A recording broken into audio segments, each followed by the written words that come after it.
Welcome. Well, you're at home with Jim and Joy, and today we have a live audience with us. We are so excited. It brings such great energy. Beautiful faces. In here. I love it. So you can be a part of our family and come and visit us too. You are an important part of our family, and today we're going to have a great show, and we want to hear from you. All you need to do is send us an email, jimandjoy@ewtn.com. Well, I'm excited yet again. I kind of stay excited when we do our show. We love our guests. I should be. And we have a beautiful young guest. Her name is Catherine Zeltner, and she's the host of a new show called EWTN Pro-Life Weekly, and it debuts Friday, March 3rd at 11 p.m. Eastern Standard Time. And people know Catherine because she's on EWTN News Nightly, and she really was there right at the very beginning, I think. Yeah. And so you'll know her face as soon as you see her beautiful face. Yes, so she's familiar to me. Well, today the pro-life community mourns the loss of Norma McCorvey. Norma McCorvey, a personal friend of ours. Norma McCorvey was the plaintiff in the Roe versus Wade case. She was the Jane Roe. There's real question whether or not she actually even knew that her case was going to be used. She was really going to speak about a divorce. They used her case to promote abortion on demand in 1973. So Norma was used in that way along with Sandra Cano, a companion case, Doe versus Bolton. Those decisions together that came out in 1973 have allowed abortion through all 9 months in America. We have approximately 58 to 59 million abortions that have taken place. And Norma was kind of the poster child, the face for a woman's right to abortion. She really went into deep darkness with all of that, but experienced a radical conversion to Christ. She was working in an abortion center years down the road from 1973, and I think it was Operation Rescue, this wonderful pro-life movement, was right next door to that center, and there was the face of abortion, and there was this group doing great work to end abortion, and they prayed for Norma. They would see her daily and prayed for her and would try to engage her in dialogue, and even some of the little children whose parents worked in Operation Rescue would share with her. They started inviting Norma to church. And Norma learned that, you know, the Christians weren't going to condemn her or kill her, and they invited her into community. She went to church, one thing led to another, and then Flip Benham, another friend of ours, baptized Norma in about 1995 or so. It's a beautiful, I can still see Flip baptizing her. And then years later, she met Father Frank Pavone, great leader, pro-life leader with Priests for Life. There's many wonderful articles up on Priests for Life, by the way, about Norma. And she became Catholic. And evidently her mom was Catholic, didn't necessarily rear her in the church, but took her to Mass sometimes and then would leave her at Mass. So this was in Norma. Just imagine the little girl sitting in the church would become the one used to legalize abortion in all 50 states. We don't know who's sitting with us. How we got to reach out to every person, every child, but she became Catholic. And so she went from great darkness to great light. She's really like a St. Paul story. And I was thinking about the lesson on Sunday. You've heard that it was said, you shall love your neighbor and hate your enemy. But I say to you, love your enemies. Pray for those who persecute you, that you may be children of your heavenly Father. He makes the sun rise on the good and on the bad, and causes rain to fall on the just and the unjust. And if you only greet those who greet you, or if you only love those who love you, the pagans do this. Right. And my point is that she was loved. She wrote her book, you know, that she was like loved into, won by love. Won by I love. was won by love. And that has to be our way.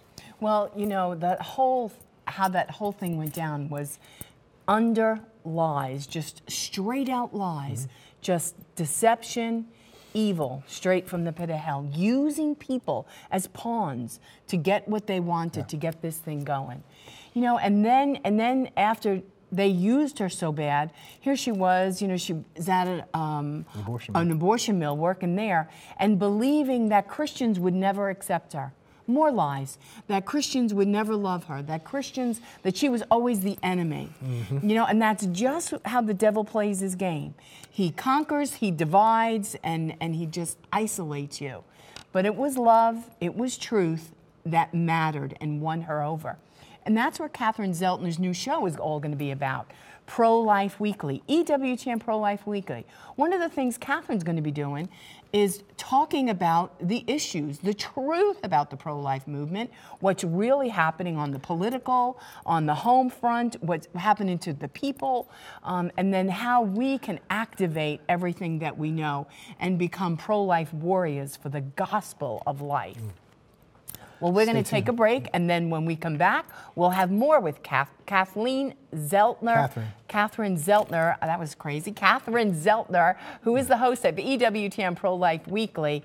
Don't go away. We'll be right back.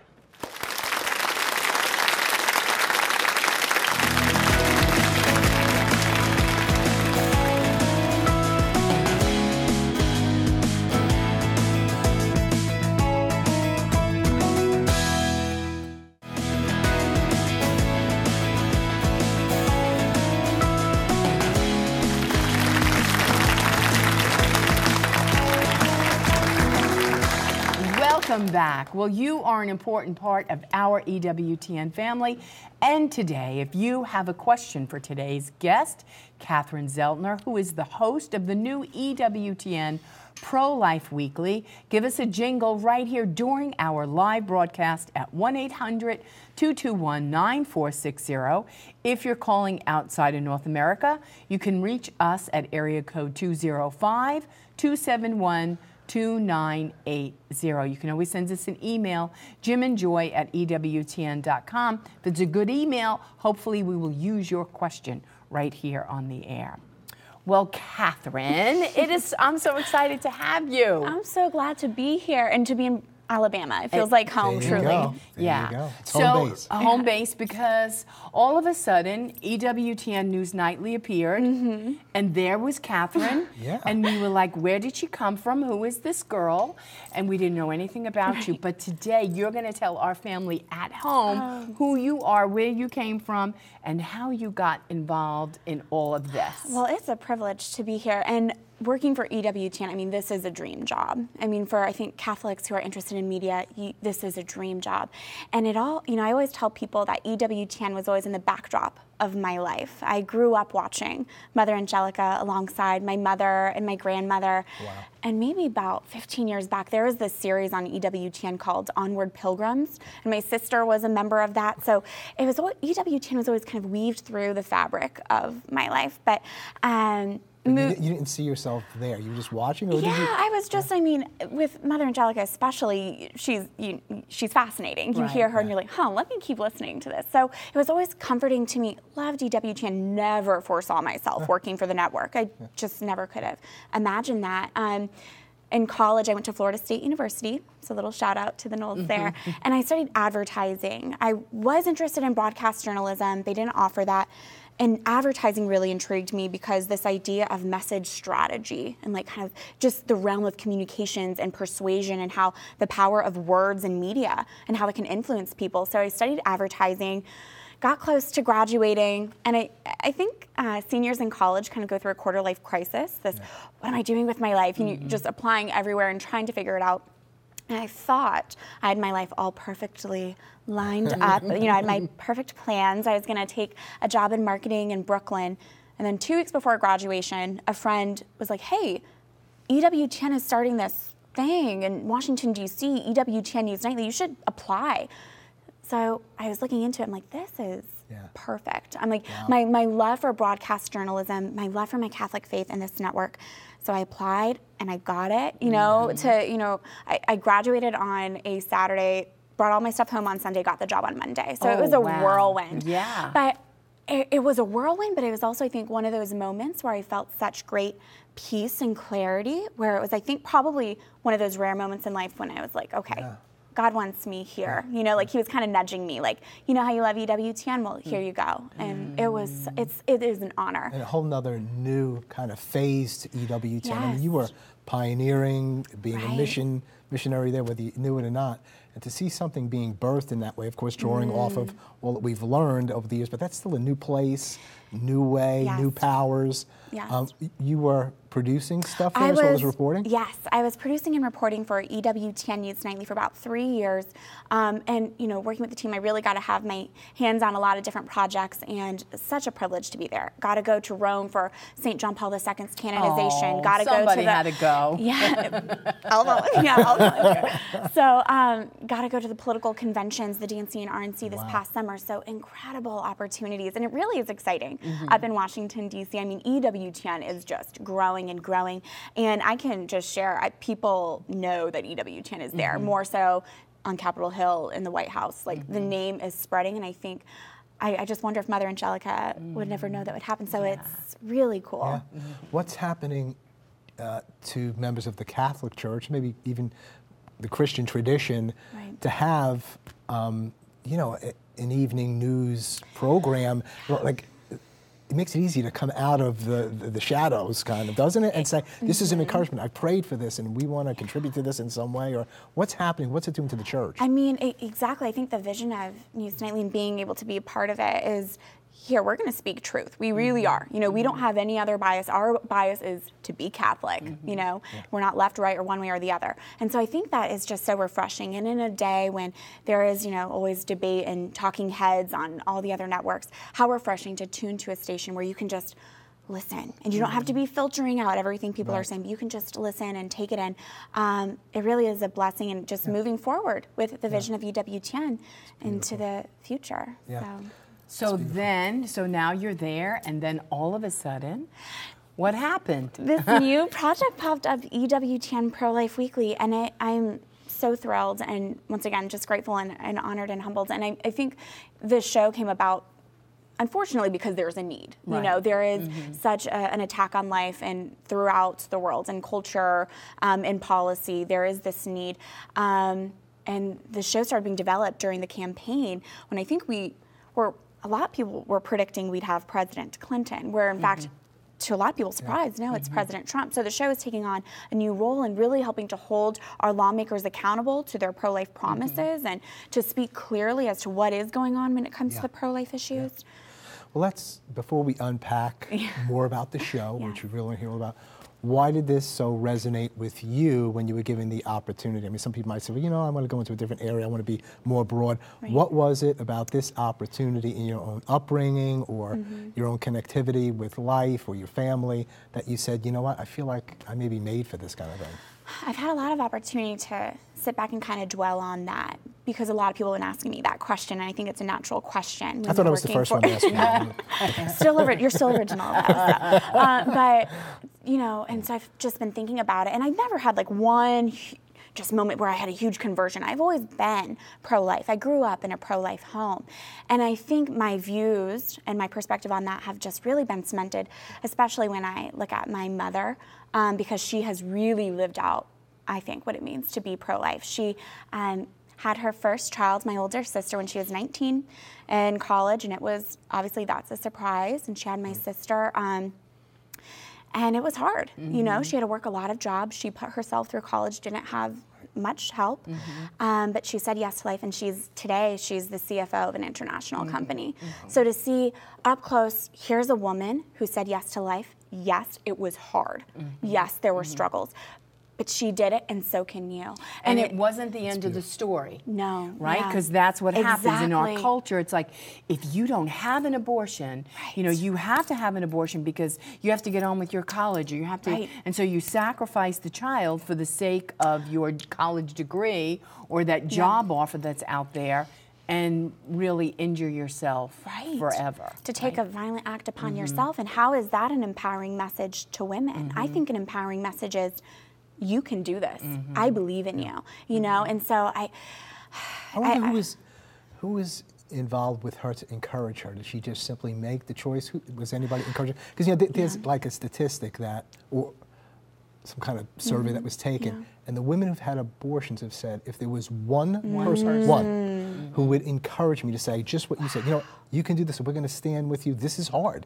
But, you know, abortion's hard too. Yes. Really hard. Yes. We'll stand with you. They say, if I had one person, I think I would have gone the way of life. I'm sure she maybe Okay, had some close okay. friends, and I know my grandmother, who is watching and loves EWTN. My grandmother was a huge support to my mother, and I mean, my mom is the youngest of 10. Right. So I think when you're Wow. the youngest of 10, I think she was grateful that she was born. I know I'm grateful that she was, and that my grandmother kept saying yes to life in that way. So I think that must also kind of change your perspective to be grateful for that. So she's the youngest of 10, and so thankful for my grandmother for having her, thankful for my mother for saying yes to life too. But you're right, there are so many influences and ways that we are formed without even realizing, and a lot of it does come from the family. So growing up, knowing your mom's story, your grandmother, commitment to life. Yes. And then I read something while you in college about, well, you went to the March for Life the first time. So I went to Florida State University, which is obviously a big public university, but they have a great Catholic student union, which I am still so grateful for. And I got to go to the March for Life my freshman and my sophomore year. And of course, the thing that's powerful about that is the first time I'd gone, you're getting on a bus, there's like 50 of you crammed in a bus, going up in the cold, being from Florida. January weather in Washington, D.C. is not something we're used to. And it's funny, though. I remember when okay, sure, I'll go to the March for Life. All my friends are going. This will be a fun kind of field trip. No, you're sacrificing a lot. It is a hard. pilgrimage. It truly is. And you can see it in the prayers. So then to have, when I'm busing up there, okay, this isn't so fun and field trip. This is a pilgrimage. And then to be surrounded by thousands and tens of thousands of young people who believe what you do. That is just so encouraging. And that really kind of, okay, so even in those moments where I feel like I'm alone, I'm not alone. That's a lie. And then also my freshman year at Florida State, the Catholic Student Union sponsored a talk by Dr. Alveda King. So, of course, outspoken pro-life advocate. Niece of Martin Luther King and daughter of the only brother of Dr. King. Yes. And she had had abortions in the past. And so she came and she was speaking about this and saying how she was lied and deceived. Oh, those are just a clump of cells. No, you're not killing a child. She came to learn the truth, and now she speaks so boldly about life. And I remember being in this big auditorium and hearing her and just feeling this chill of I need to be involved in this somehow. I hope to be involved in this somehow, and I didn't know what that would look like in the future, but I have a very distinct memory of that. And at the time, I was also involved with Florida State's college radio station. So, just for students to run this radio station, and they started getting word that Dr. Alveda King was coming to campus. And at first there was this excitement. Good buzz about it. It was, oh, wow, Dr. Martin Luther King's niece is coming here. This is great. We'll have to do a story on it, Well, then a few days before she actually spoke, there was word, here it's going to be a pro-life speech, and so you could hear the tone change in the room. And at the time I probably 19, I think I was 19 years old, and I didn't speak up about it. And I should have.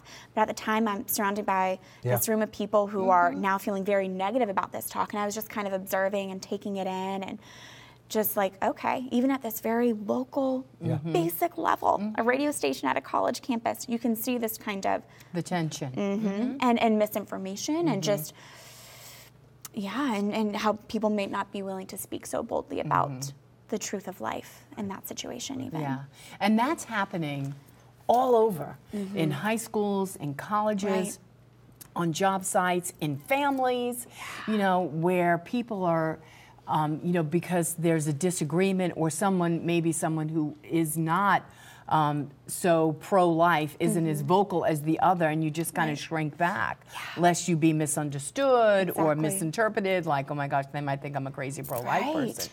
And, and so that's always scary. And you're always caught off guard about how you respond. Right. And in a time and an age where you just want to fit in and be cool and have people like you, I think it's especially, it really is hard, but to know that people are not alone in having those views, and it's good to speak up for that. Well, tell us more now about the pro-life, EWTN Pro-Life Weekly. Yes. It's coming up in March, right? Yes. It's March 3rd. But there was a show, there's been a show already. Yes, so we aired a special on January 20th during the week of the March for Life. Very fitting. It's a very pro-life packed week. So we premiered and really introduced to our viewers kind of the format of the program and what they can expect and come March, but Friday, March 3rd, we will be going weekly. In the first show, we were able to sit down with Carly Fiorina, former Republican presidential candidate, and kind of hear her pro-life views too, and so that's been great. But the show, there's a few different interesting segments to it. It'll start off each week looking at the latest in pro-life news. I mean, even for those of us who are really interested in pro-life information and work in this, it can be inundating. It can be overwhelming. It's hard to keep up with it all. So we'll begin each program with, this is what's going on, you know, in states, federally, internationally even. And we're working closely with the Susan B. Anthony list. And so we'll have Marjorie Dannenfelser on. She'll be a very frequent guest and familiar face to the program.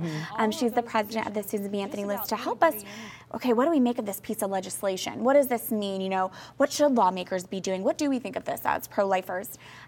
We'll also have a call to action. Now, this is a very unique feature of the program, and I'll say this is probably what I hear about the most from the January special is I really liked that call to action. Yeah. But this is a unique, concrete way for our viewers to get involved in the pro-life movement. Right. You know, I think a lot of people are very motivated in being pro-life, and we have all this information, we know this truth, but what can I do about it? Right. At the March for Life just a few weeks ago, looking around at these, you know, highly motivated pro-life people taking the action to come to DC and march, that is just one example of a beautiful demonstration of getting involved. But there's something that we can be doing every single day, every single day. So for the first one, our first call to action was a petition to defund Planned Parenthood and send the signal that we want this to happen. So then when you say petition, was this, did you lead them someplace they could We sign did, up for it? yes. So sba.org/defundpp was the URL we gave. You see, people really want to do something, but it's kind of like, Yes. you take me that far, I don't know where to find that, I don't know what to do, but then you can just do something. There's always more you can do, but to just sign up, to identify with people, to say, you know, this, I'm making my voice heard, and you lead them right to it. I think people really want to do something. It's kind of like, I got to dig and find and so on. It's difficult. And you get to feed it. And it's like, oh, forget it. I'll just stay home and pray. Which Which is very important. But if we can get and be active, that's a good thing to do. Exactly, to take that action. And once again, there is this kind of, I think, restlessness, but we can make a difference, even at a local level. That's where a lot of it starts too, at the grassroots. It's that saying, all politics is local. Right. And there is a lot to be done. But I want to ask you, you're unpacking things wonderfully. Right. When you say you gather information about you know, the latest in pro-life, you know, what's happening, what segments of the pro-life movement do you take in? Is it just simply the preborn, that would be enough, but what are you touching on in terms of pro-life issues? So being Catholic, you know, we have this very holistic perspective of what it means to be pro-life.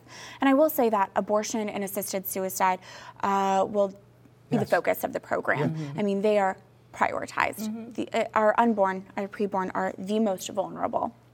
So we'll be really focusing on them. But it is far-reaching, you know, and of course we'll be looking at bioethics. There are bioethical concerns.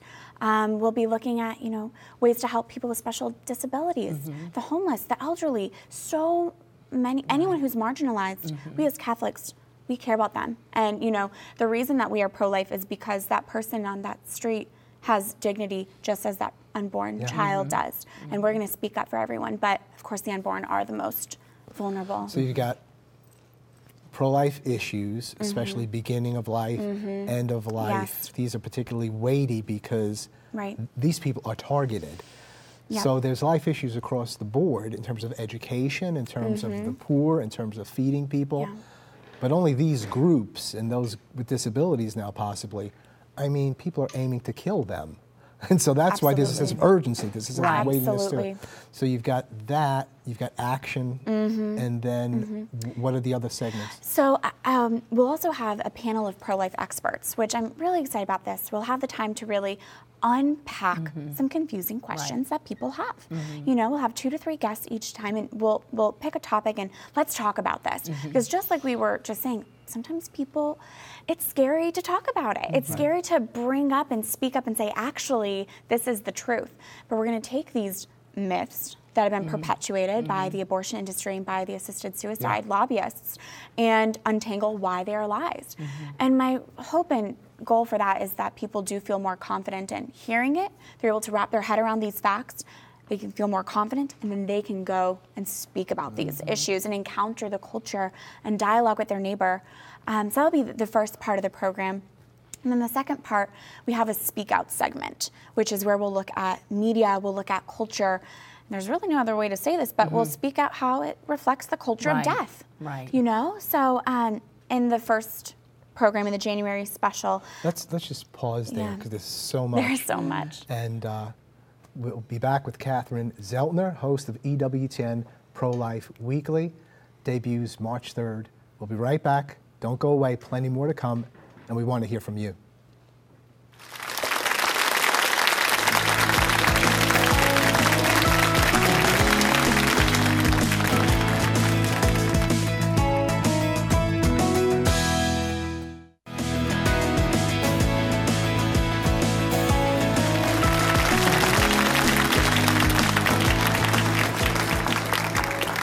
Welcome back. Well, remember that we want you to be a part of our show. So if you have a question for beautiful Catherine, just give us a jingle right here during the live broadcast at 1-800-221-9460. If you're calling outside of North America, you can reach us at area code 205-271-2980.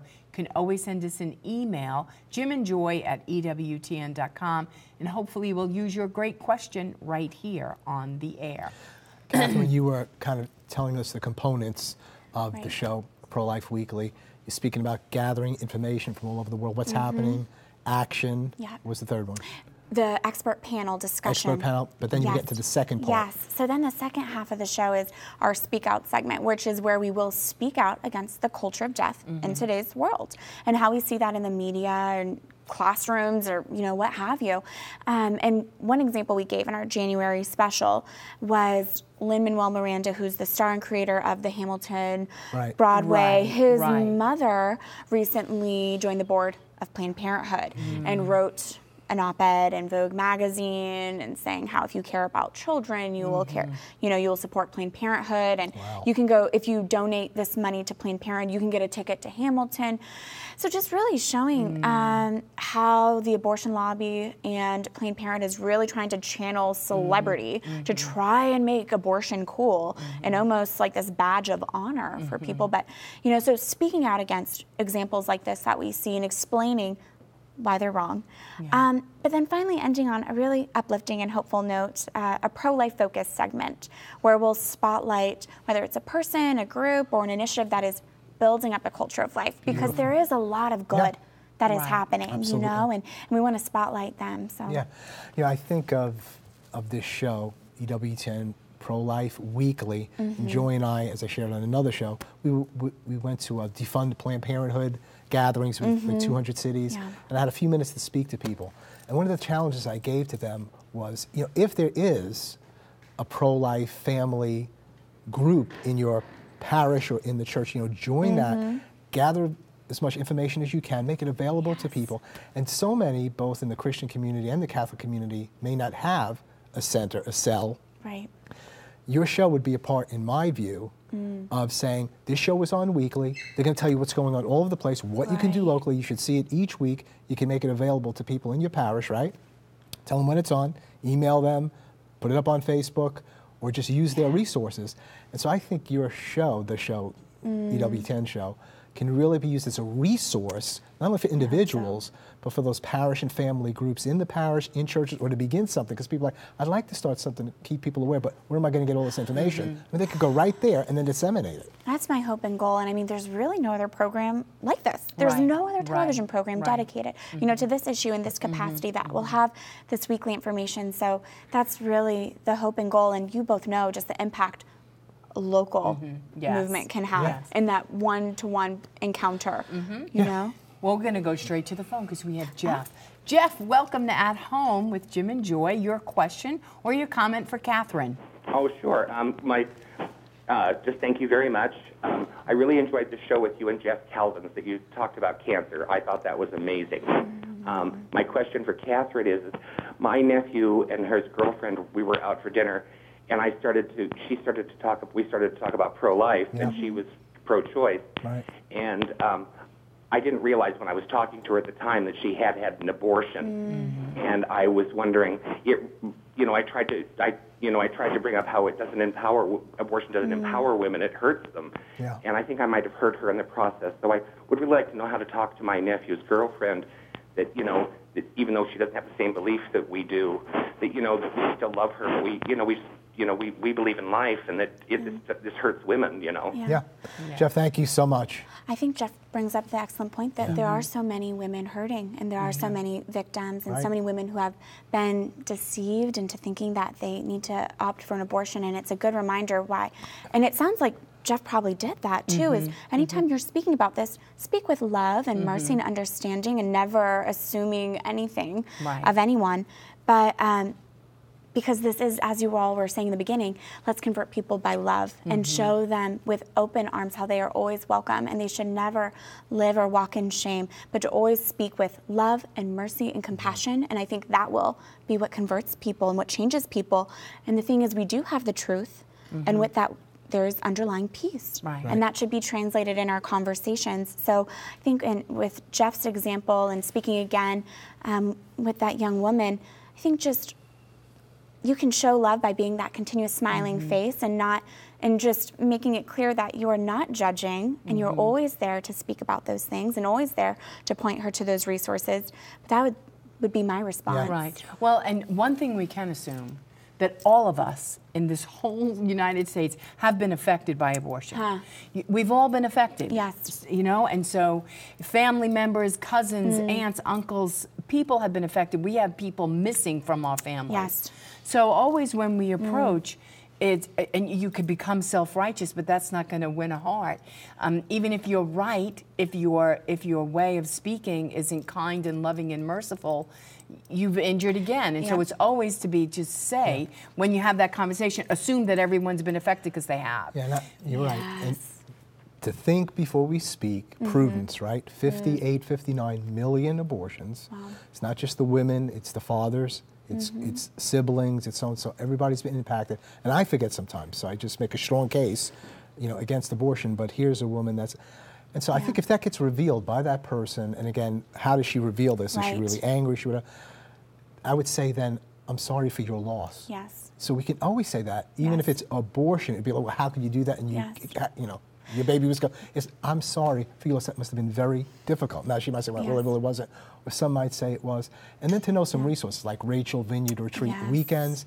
They have weekends for girls. She might not want that, but they can be in dialogue with others that have had abortion. Or that person might say, I didn't think it was that bad. So you say, there are women who really do feel that way. So I'm not telling you that to take that position right now, but you might want to dialogue with them and say, go there. And even say, the point you made about acknowledging, I am sorry for your loss. They may not have heard that from anyone else, and they may have needed to hear that. And then even to say, if you feel okay now, but often women who get an abortion, maybe down the line, you'll start to have different feelings. At that point them to that. Right. Okay, we're going to go straight to an email. It says, most of my friends are either solidly pro-life or pro-abortion. Discussions with my friends on abortion usually end up in heated arguments.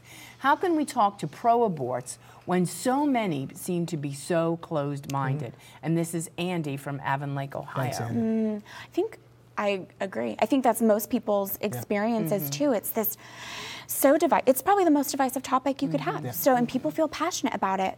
And I also think the best way, I think one argument that is just very powerful is just kind of asking questions. How is abortion being pro-woman? Shouldn't we support the woman, and shouldn't we support her, in that, case, and just kind of probing how is that the most for her to take on violence upon her own body, or with contraceptives, as well. How is that pro-woman for a woman to change how her body naturally works?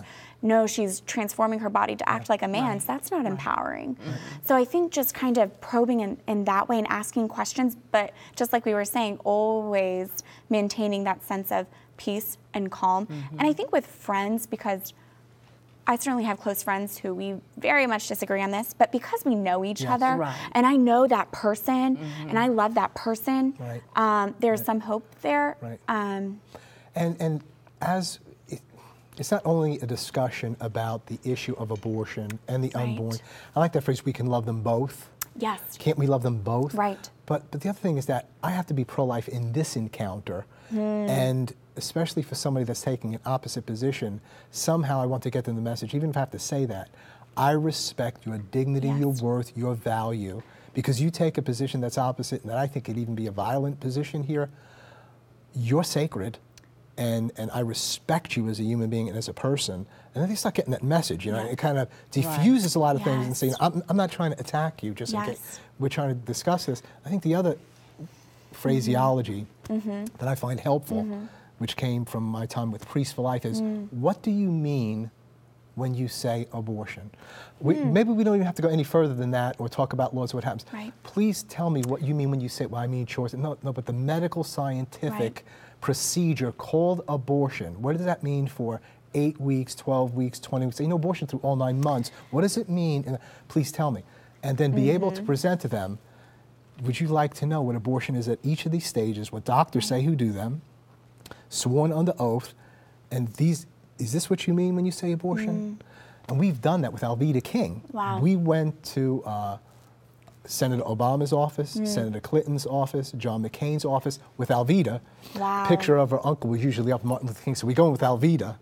And they say, I'm Alveda King. Oh, you got my uncle up there. Yeah, well, what are you doing here, Alveda? You know, I just came to ask you one question. What's the question? When you say abortion, what do you mean? We're not here for legislation. We're not here to argue. We're just, because we can't even have a conversation if we don't clarify the term. Right. But you have to be ready to say what abortion is and what abortion does to that baby And and to that even woman. Yeah. how do you define life? And I mean, I think a lot of people, they're gray on that area. You know, we know at conception, life begins. But I think for a lot of people, there is a lot of gray. And, you know, with partial birth abortion, how is that okay? But you just kind of, I think, but you're asking questions is really, really key. What do you see going on in the pro-life movement? You know, the battle rages for life and for death, but you say, you know, there's encouragement that's there. How do you see things at this time? I do see a lot of hope and optimism. I mean, the March for Life is still fresh in my mind, and I feel like those are the overreaching themes, hope and optimism. We are in a new administration. We're 1 month in a new administration, and while our president is certainly a convert to the cause, there is a lot of reason to hold on to hope. I mean, Donald Trump made the unprecedented move of laying out 4 pro-life promises when he was a candidate back in September. No one has ever done that, but he clearly laid out what he promises to do if he is elected president. And 1 month in, he's really been kind of following through. First, I mean, his first week in office, he signed the Mexico City policy, and one of his pro-life promises was to nominate a pro-life justice to the Supreme Court. Neil Gorsuch. He's done that. So while we're still very early on, I think there is optimism and there is hope. But of course, you know, with this program with E.W. Chan Pro-Life Weekly, we do have those promises he laid out so we can hold him accountable to those things. And other pro-life lawmakers and really follow and track to see, okay, are you doing what you said you would do? And being that voice that will never get sick and tired of saying, wait a minute, what about being pro-life? Well, and I think great hope with your show is, you know, we the people elected him. So now it's we the people who have to do the work to make sure that all those things get done in the Senate, in the House, on the Supreme Court. He's just one man, but it comes back to we the people. You know, we the people, one day, we don't die and stand before the Lord and say, oh, I was a United States citizen. No, you stand in your own body, in your own spirit, and you have to give account to what you did and did not do. And so that's where you have to say, I have to be empowered. I can't. I lived, Bush was my president, Clinton was my president, Reagan was my president, and you know what we did as a nation? We still killed over 4,000 babies every single day.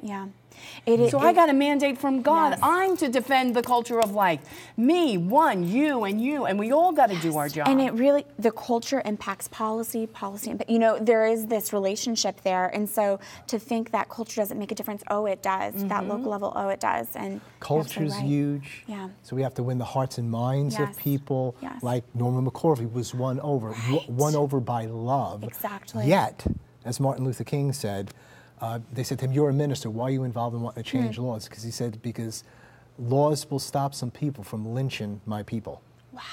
That's why I do that. So if I can't reason with you, there should be laws that say you can't kill human beings here, you can't kill the disabled, you don't kill the elderly. You know, we help people. It really goes back to, we don't want to make abortion just illegal. We want to make it unthinkable. Amen. Right. And we have to strive And that's for that. revival and renewal. Yes. Okay, we have another email. It says, I'm in high school and I really enjoy your show. Most of my friends are pro-life, but they really don't know much about abortion. They are very surprised when I describe what exactly an abortion does or that it's legal through all 9 months of a pregnancy. How can we better teach the facts about abortion before young people are swayed by all the false information that is out there? And this is Madison from Watkinsville, Georgia. Well, hello, Madison. Well, that is, her knowledge of the pro-life movement, that is incredible at such a young age. So I just want to say, please keep it up. Please keep up those conversations. And especially as you continue to grow and go into college and grow into those campuses, I think, educate yourself, look at resources. Even EWTN.com/pro-life. Always want to point people there. The Susan B. Anthony List's website is great, sba-list.org, to stay up on legislation. But Live Action, and I know you've all had Lila Rose on as well, their videos are also very educational. And we had David Daleiden. Yes, of Center for Medical Progress, that really show this is what's happening, and this is the procedure, and this is what's legal. Yeah, Right. That was excellent. And had somebody recently say, well, when do you start speaking with your children about abortion? I think, so I said to them, the real issue is when do you start speaking to them about fetal development? And you can start that so early. And our children and grandchildren were always walking around with little 8-week-old models in their hands and seeing They come the to babies. Mass and they show me your babies. And No, feel no. them, 'cause if they They're get- in the drawers, they're everywhere. If they get fetal development and they Yes. come to understand that sometimes a these baby. babies are killed, then they could just put it in there. Well, how would you kill something like that? But children really are inquisitive, even beginning at 9, 10, 11, 12. And when we have kids getting ready for confirmation to come, they come to our center, we share with them. And they do begin to ask, how is this done? How does it take place? And you got to decide as a parent what you want to do, but they're really able to cope. I mean, they're going to hear it, and other people will be coming up to them and saying, there's something called abortion, and it's not a bad thing, And it's you want not to be really the a first human voice. being. Anyway. That's right. You want to be the influential voice. Right. You want to be the first voice there. And that's what your show can help them do. hope so, Because it yeah. is the domestic church's responsibility to educate and to form Yes. and to mold those minds and hearts and to be pro-life. Right. But then they could watch your show as a family and say, okay, this is what we can do. Do we have a pro-life group in our church? Do we have a pro-life, on a diocesan level? What are we doing? And then stop looking around thinking it's going to be somebody else. It's like, here I am, Lord, use me. And we all do have a responsibility. Once you are made aware of something, you have a responsibility to carry on that truth and to share others. You can't just sit back with this kind of information. You have to be active and do something. When we have those young people, we have so many young people here today, so I'm really inspired, and I hope they're Yes. really listening. Yes. And they came to our center, some of them. But it's That's not enough wonderful. just to say and to inform and to say what this is, because these young people fall into despair. Yeah. And so we have to be able to say, here's the action steps. Here's what we can Right. do. Here's mercy and here's forgiveness. Yes. We can tell you numerous people that were on this side of it and have come over once they've learned about this. We can tell you that some of the best advocates for life are people who've had abortions Right. or who have paid for abortions or who did abortions. Not that we say you should do that, but those who are forgiven much, love much. And that's part of this whole movement is mercy, grace, and Absolutely. forgiveness. And some of the best witnesses are people who've really been closely involved that speak in mercy and speak in humility and speak in, just from their experience. Which I think debunks another misconception of the pro-life Right. movement. Oh, they're judgmental. They'll judge Right. me. Right. Not at all. Open arms of love. And look That's how their God mission. has used Abby Johnson. That's what I was Right? just thinking when you're describing this as well. What an inconvenient person she is for the abortion lobbyist because Right. she knows so much and she's speaking boldly, absolutely, and is a convert to Catholicism as well, which Right. is also very beautiful. So what's another myth, do you think? I think another our myth government? is kind of something that we hit on is that to be against abortion is to be anti-woman. That's a lot of what you hear, especially now as we're having more calls to defund Planned Parenthood. What about women's health care? What about that? Listen, for every one Planned Parenthood, there's 20 community health centers. Right, You know, right. Like, that is a myth that women's health care will go down the drain without Because they're Planned not getting women's health care at a Planned No, Parenthood. they're not even addressing top women's health concerns. No. I mean, most women die from heart disease. Right. Planned Parenthood doesn't treat that. Right. They only look at, one specific area. And as Live Action and other groups have recently been showing as well, not prenatal care.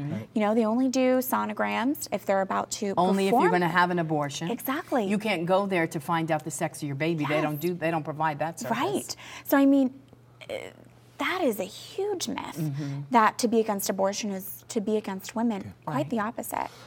Pause there. Catherine Zeltner is here with us, host of EWTN Pro-Life Weekly, dispelling the myths and bringing the dignity of the human person to the world. We'll be right back. Please don't go away.